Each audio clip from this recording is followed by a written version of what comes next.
चरणों में प्रणाम करके दौड़ता हुआ गया है, अपनी पत्नी को दिया है।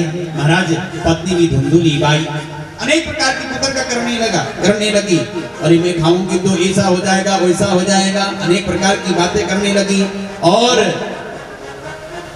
इतना तक सोचने लगी कि मैं गर्भवती हो जाऊंगी तो महाराज यदि अचानक घर में चोर आ जाए या अचानक घर में आग लग जाए, लोग सब तो अपना जान बचाकर भाग जाएंगे, पर मैं गर्भवती होने के कारण भाग नहीं पाऊंगी, मारी जाऊंगी। बच्चा हो जाएगा तो मैं सुकुमारी प्रसव पीड़ा को कैसे सहन कर पाऊंगी। लालने पालने दुखम, उसका लालन पालन करना बड़ा मुश्किल काम है, मेरे से नहीं होगा। इससे अच्छा तो बंध्यावा विधवा नारी सुखिनो चेति में मति, विधवा या बांझ रहने में ठीक है। एवं कुतर्क योगेन तत्फलम नैव भक्षितम्, ऐसा सोचकर उसने फल नहीं खाया। सो चिंता कर रही थी अब क्या किया जाए, अब क्या किया जाए। सो उसकी बहन आ गई और बहन ने पूछा, बहना क्यों चिंता कर रही है, सब बातें बता दी। बहन बड़ी होशियार, उसके 11 तो पहले घर में थे और 12वां पेट में था। सोचा कि इसके तो कोई नहीं है जो मुझे कुछ देती भी है, अगर इसके यहाँ कुछ हो जाए तो महाराज लेना देना बंद हो जाएगा। इससे अच्छा तो मेरे बहन के यहाँ कोई पुत्र हो नहीं। ओए तो उसने भी कहा कि बहना को फल खाने से थोड़ा पुत्र होता है, ये तो पाखंडी बाबा लोग हैं, कुछ भी कह देते हैं। छोड़ दे, मेरा 12वां होने वाला है, तुझे मैं दे दूंगी और उसके बदले में मुझे धन दे देना। पर ये फल क्या करे। अरे तेरे घर में 5 एक गाय है, कई दिनों से उसने भी बच्चा को जन्म नहीं दिया है, ये गाय को खिला देना, फल का परीक्षा भी हो जाएगा।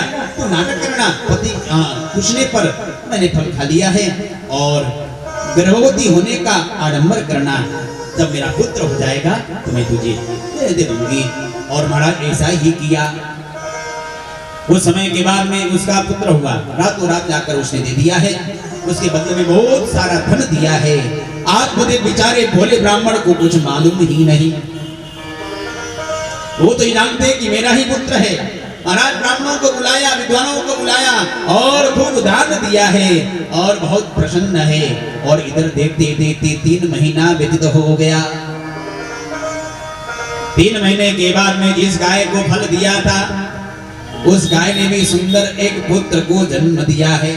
त्रिमासे निर्गते छाथ साधेनो सुसुवेर भकम, और सुंदर बालक को जन्म दिया। स्वर्ण के समान चमक रहा है। सर्वांग सुंदरम दिव्यम निर्मलम कनकप्रभम, सारा शरीर तो मनुष्य के बालक के समान है, पर कान जो है गौ के कान के समान होने के कारण नाम पड़ गया गोकर्ण। गोवत कर्ण यस्य सह गोकर्ण। बोलिए श्री गोकर्ण जी महाराज की। धीरे धीरे बड़े हुए, पर ध्यान रखना दोनों महान हुए। महानता में दोनों की कोई कमी नहीं, पर महानता में भी फर्क है। गोकर्ण पंडितो ज्ञानी धुंधुकारी महाकलह। गोकर्ण तो बड़े ज्ञानी हुए, महान ज्ञानी हुए, और धुंधुकारी महान दुष्ट हुआ। गोकर्ण जी पढ़ने के लिए विद्वान गुरुकुल में गए और धुंधुकारी अनेक प्रकार के दुष्कर्म करने लगा। धुंधुकारी के दुष्कर्म से आत्मदेव बड़े दुखी हुए और सोचने लगे, ऐसा पुत्र होने से तो नहीं होना ही ठीक था, मैंने संत का कहना हुआ नहीं माना। ऐसा सोचकर अपने शरीर का त्याग करने के लिए जा रहे थे। श्री गोकर्ण जी आए और गोकर्ण जी ने उनको सुंदर उपदेश दिया है। इसको गोकर्ण गीता कहते हैं। सुंदर समझाया, पिताजी ये आपका भ्रम है कि आप संसार में सुख की कामना कर रहे हो। ये संसार वाले बड़े स्वार्थी हैं, कोई किसी का साथ नहीं देता। ये सब सुख के साथी हैं, दुख में कोई साथ नहीं देता। इसलिए पिताजी, संसार में यदि सुख चाहते हो तो भगवान का भजन करो, और भगवान का भजन करने से ही जीव को परम सुख की प्राप्ति होगी, अन्यथा संसार में सुख नहीं मिल सकता है। सुंदर उपदेश दिया है पिताजी, यदि आप सुख चाहते हो तो धर्मं भजस्व सततम त्यज लोक धर्मा सेवस्व साधु पुरुषा जहि काम तृष्णा अन्यस्य दोष गुण चिंतनमास मुक्त्वा सेवा कथा रसमहो नितरां पिबत्व। धर्म का आचरण करो ऐसे कि त्यजलोक धर्मान, संसार के लोक धर्मों से का त्याग करके उसका प्रवाह न करते हुए शिवस्व साधु पुरुषान जय काम तृष्णान, संतों की सेवा करो। पर ध्यान रखना, संतों की सेवा करके मन में कामना मत रखना, निष्काम भाव से संतों की सेवा करना। और विशेष ध्यान रखने वाली बात तो ये है क्या कि अन्यस्य दोष गुण चिंतनमास मुक्त्वा। ध्यान रखना, लोग मंदिर में जाते हैं, कथा में जाते हैं, शिव जी को जल चढ़ाने जाते हैं, जल चढ़ाना तो भूल जाते हैं, लोटा पड़ा हुआ है, हाँ, और तेरी मेरी में लग जाते हैं, बोलो राधे राधे, होता है ना। अच्छा सुनो, हाँ, माताओं में तो विशेष करके बुरा मत मानना। हाँ, आए थे हरि भजन को ओटन लगे कपा, तो ध्यान रखना, दूसरे की निंदा बुराई या का त्याग करना। आपको मालूम है, आप जितना ही जिसका बुराई करते हो उसके सारे पाप हमारे सिर के माथे में चढ़ जाते हैं और हमारे पुण्य उतर कर उसके पास में चला जाता है। इसीलिए किसी की बुराइयां नहीं करना। इसीलिए कबीर जी कहते हैं क्या कि निंदक नियरे राखिए होश रहे मनमा। निंदक नीर राखिए आकन कुटी छवा, इतना तक कहा। बिन साबुन पानी बिना निर्मल हो तो सुहा। फिर हमारा शरीर एकदम निर्मल हो जाएगा। जितनी आपकी बुराइयां होंगी, जितने आपका विवाद होगा, संसार में आप इतने उतने ही निर्मल होते रहेंगे और निंदा बुराई करने वाले के ऊपर पाप चढ़ जाएगा। इसीलिए भैया ध्यान रखना, कभी किसी की निंदा मत करना, कभी किसी की बुराइयां मत करना। केवल हरिनाम संकीर्तन, हरिनाम में मस्त रहना। हाँ, कई बार क्या होता है, माताएं भोजन बनाती हैं, अब भोजन बनाते बनाते पिक्चर की गाना गाने लगती हैं। और विशेष रूप से ध्यान रखना, माताओं को बड़े ध्यान से भोजन बनाना चाहिए, बड़े भाव से। और भोजन बनाते समय भगवान का नाम चिंतन करते हुए भोजन बनाने से क्या होगा, भोजन का स्वाद बढ़ जाएगा। कई लोग माताएं भोजन बनाते बनाते गुनगुनाते, इनके दिल के टुकड़े हजार हुए, कुछ यहाँ गिरे कुछ वहां गिरे। अब बताइए, भोजन बनाने वाले के दिल के टुकड़े हजार हो जाएं तो खाने वाले का दिल का क्या हाल होगा। इसीलिए जब भी भोजन बना, बड़े भाव से चिंतन प्रभु का होना चाहिए। ये भाव होना चाहिए कि भोजन तो मेरी माँ जानकी प्रभु राम के लिए बना रही है। जब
पद प्राप्त हुआ। इधर धुंधुकारी एक दिन रात के समय में मदिरा पान करके अपने माँ के पास में आया। माँ को बड़ा बुरा भला कहते हुए माँ से कहने लगा, अरे माँ, तूने धन कहाँ छुपा रखा है, मुझे धन दे दे। माँ परेशान हो गई। धुंधुली ने कहा, बेटा, धुंधुकारी को क्रोध आया, कहा, अरे भगवा लकड़ी से मारूंगा। पवित्रम तिष्ठति ब्रूहि हनि से लत्तया नचे। मैंने जो इतना प्यार से लालन पालन किया, मैंने इसके हर इच्छा को पूरा किया और आज ये बात कह रहा है। वेश्याओं ने सोचा कि धुंधुकारी रोज चोरी करके आता है, यदि एक दिन ये पकड़ा जाएगा तो साथ में हम भी मारी जाएंगे। अब तो घर में धन बहुत हो गया, अब इसका जरूरत नहीं है। वेश्याओं ने सोते समय में धुंधुकारी को पलंग पर बांधकर गले में रस्सी का फंदा लगाया है। धुंधुकारी जब मरा नहीं तो महाराज कि तब तांगार समूहांस तन्मुखे विचेक्षुभिः, जलता हुआ अंगार लेकर आई हैं और धुंधुकारी के मुंह में वेश्याओं ने डाल दिया। अग्नि की ज्वाला से तड़पता हुआ धुंधुकारी ने अपने प्राणों को त्यागा है। वेश्याओं ने घर में खोद कर जगह उसको दबा दिया, आपस में सारा संपत्ति बांटकर चली गई। हाँ, गोकर्ण जी तीर्थ यात्रा के लिए निकल पड़े। मालूम पड़ा गोकर्ण धुंधुकारी का मृत्यु हुआ है। तीर्थों में जाकर पिता के नाम से, माता के नाम से, भैया धुंधुकारी के नाम से पिंडदान किया है, श्राद्ध किया है, ब्राह्मणों को भोज कराया है। एक दिन सोचा मैं अपना जन्मभूमि जाऊं, आए हैं, रात्रि विश्राम किया। धुंधुकारी प्रेत योनि में चला गया था। अनेक प्रकार का रूप बनाकर आकर गोकर्ण जी को डराने लगा। गोकर्ण जी ने पूछा कि तुम कौन हो? जोर जोर से रोने लगा। गायत्री मंत्र का उच्चारण करके जल का छींटा दिया है और वह प्रेतात्मा बोलने लगा कि अहम भ्राता त्वदीयोऽस्मि धुंधुकारी नामतः, कि भैया मैं आपका ही भाई धुंधुकारी हूँ। धुंधुकारी तू प्रेत? अरे मैंने तो गया आदि तीर्थों में जाकर बड़े अनेक तीर्थों में तेरा पिंडदान किया है, श्राद्ध किया है, क्या फिर भी तेरा उद्धार मोक्ष नहीं हुआ? भैया इसमें आपका कोई दोष नहीं है। स्वकीये नैव दोषेण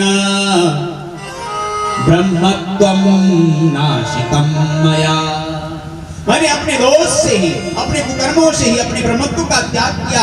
क्या हुआ? ऊंचा जन्म में, ऊंचा कुल में जन्म लेने से। महाराज यदि आपके कर्म अच्छे नहीं हैं तो आपका पतन अवश्य हो जाएगा। अगर महाराज नीच कुल में भी अगर जन्म हो जाए, अगर उसके कर्म अच्छे हों तो महाराज तो उसका उद्धार हो जाता है। अरे राम भजन बिटिया भली, राम विमुख कपूर, शबरी तू वैकुंठ गई, धुंधुकारी भयो। सबरी नीच कुल में, वो भी स्त्री के रूप में जन्म लेकर आई और भगवान की भक्ति की ऐसा प्रताप कि उसका उद्धार हो गया। स्वयं राम उसको दर्शन देने के लिए उसकी कुटिया में पधारे और पुत्र होने के बाद में उच्च कुल ब्राह्मण कुल में जन्म लेने के बाद भी आज धुंधुकारी प्रेत योनि में जा रहा है। भूत बन गया, प्रेत बन गया अपने कर्मों से।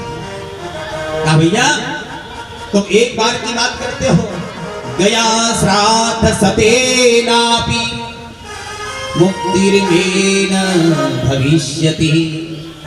7 बार भी यदि गया में 100 बार भी जाकर पिंडदान करोगे मेरे नाम से, फिर भी मेरा उद्धार होने वाला नहीं है, कोई उपाय करो। गोकर्ण जी ने कहा जाओ मैं उपाय करता हूँ। विद्वानों को बुलाया है, पूछा है क्या किया जाए, कोई भी निर्णय नहीं समझ में आया।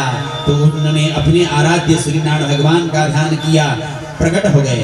बोली श्री सूर्यनारायण भगवान